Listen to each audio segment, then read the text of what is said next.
so often that what we are seeing isn't exactly what is there.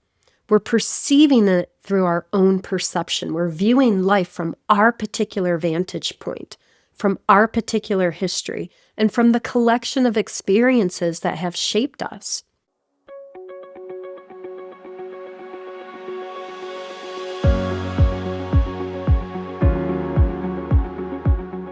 Welcome to Reweaving Systems from Nervous to Regulated. I'm Jana Shalom, educator, system weaver, and our full-time master regulator. This is not a podcast. This is an attunement lab. Here we move through a living sequence, a truth, a pause, a moment of bracing, and a breath that brings us back.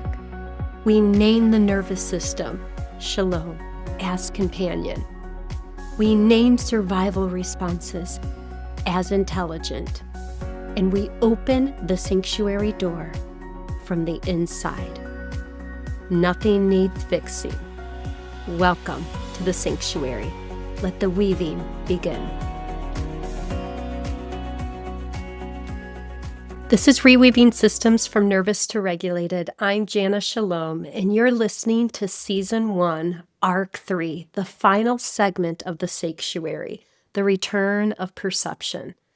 This is the full moon, a time for releasing and letting go. This episode is called Survival Changes What We Can See.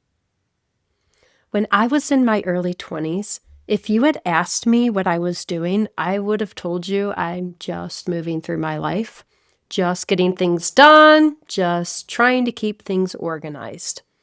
I was carrying what needed to be carried, and it looked like action, and it looked a lot like effort. And it also looked like I was living life in real time. But that's not the whole story. Because there's something that I didn't yet have language for then. Something I only understood much later in life.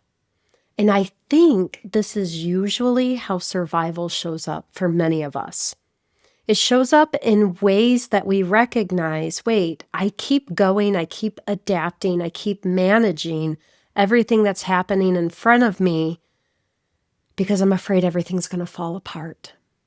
There's something happening here underneath all of this that's even quieter, that's even harder to see. Because survival doesn't just shape what we do. It shapes how we interpret things. It tells us what becomes obvious, what becomes urgent, what becomes real. Because a single field is organizing what we're looking at, and that field is survival. Just recently, I had this experience with my son that I didn't think about much at the time. I had called him on the phone for something very, very simple, just one of those small check-ins during our natural rhythm of the day. And when he answered, his voice felt really brief. His response was short and to the point, and the conversation ended much faster than I had expected. And I remember noticing it immediately. Not in a reflective way, it's in my face way. But why are his words arriving quickly? What did I do wrong? Like, something's off, something's not right here. And I continued this conversation in my head.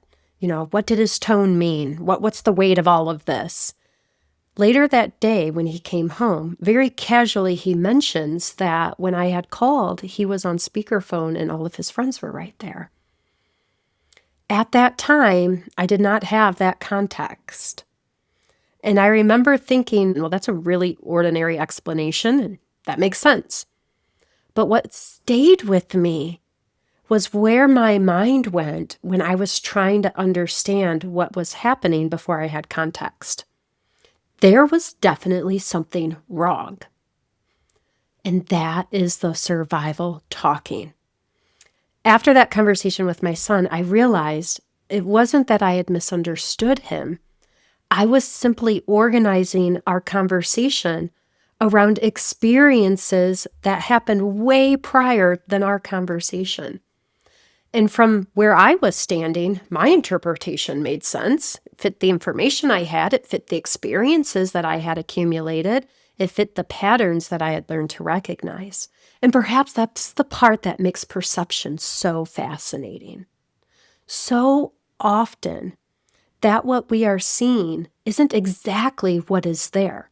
We're perceiving it through our own perception. We're viewing life from our particular vantage point, from our particular history, and from the collection of experiences that have shaped us. What comes into focus is there's a whole horizon remaining outside of that frame that has a much larger landscape that can hold a much larger perspective. And what stayed with me wasn't his explanation. What stayed with me was how incomplete my assumptions were. And that's the recognition I want us to spend some time with today. Survival doesn't just influence our behavior. It influences our attention, and it influences the way we perceive things.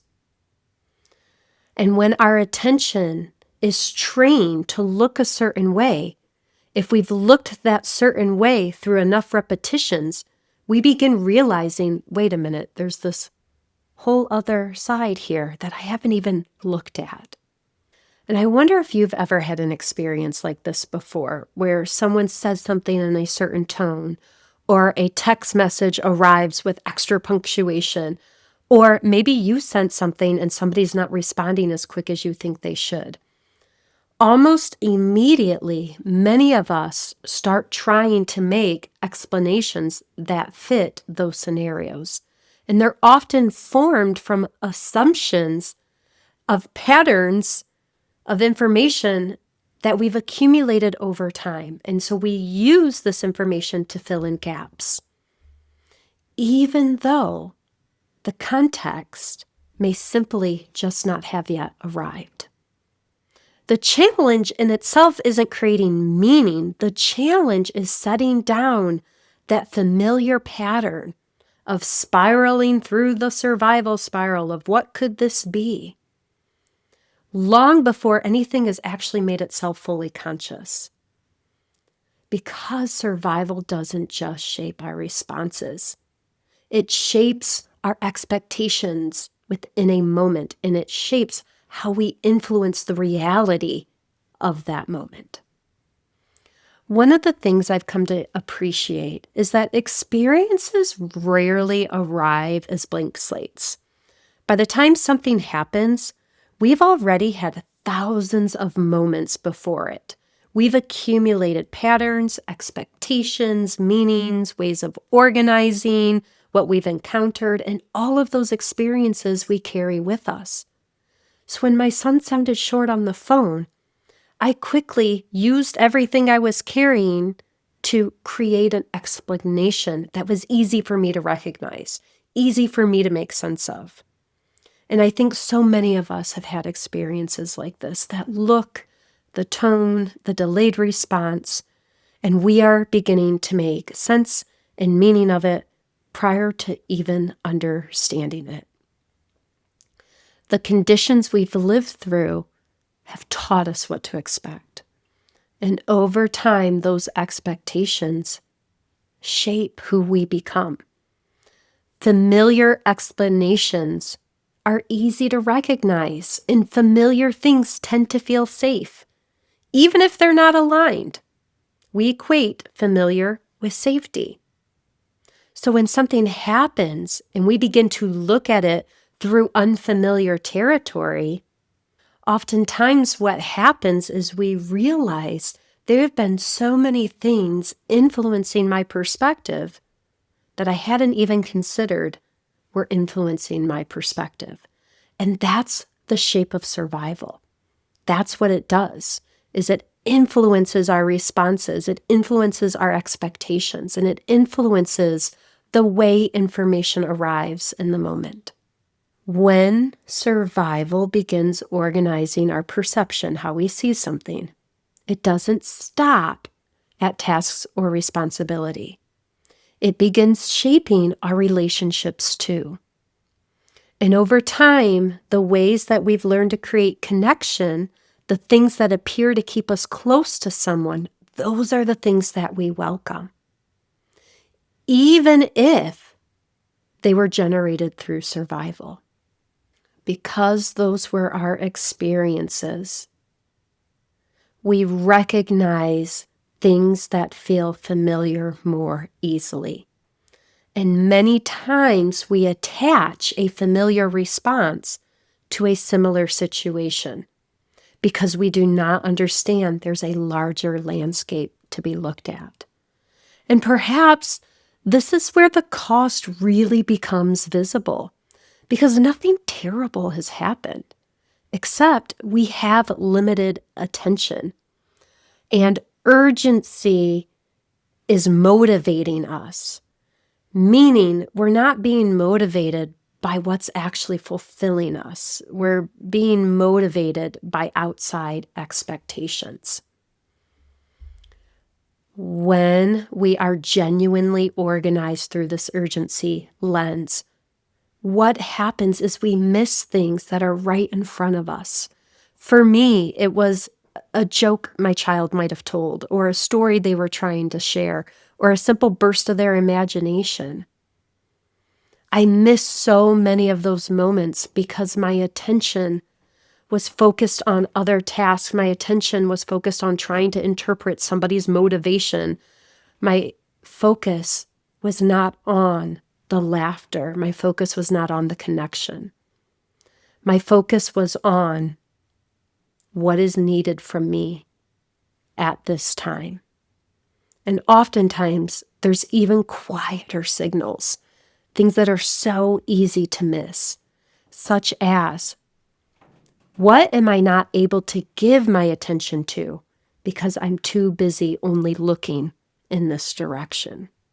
Let's pause here for a moment, because none of this means survival has failed us. In many ways, survival's doing exactly what it conditioned us to do. It taught us how to prioritize things, how to organize things, and how to move through our life. It helped us learn how to navigate realities we are facing. But we also have to admit that that narrowing is flawed in the fact that it doesn't give us the whole trajectory of what's in front of us. It's giving us a narrow lens to look through.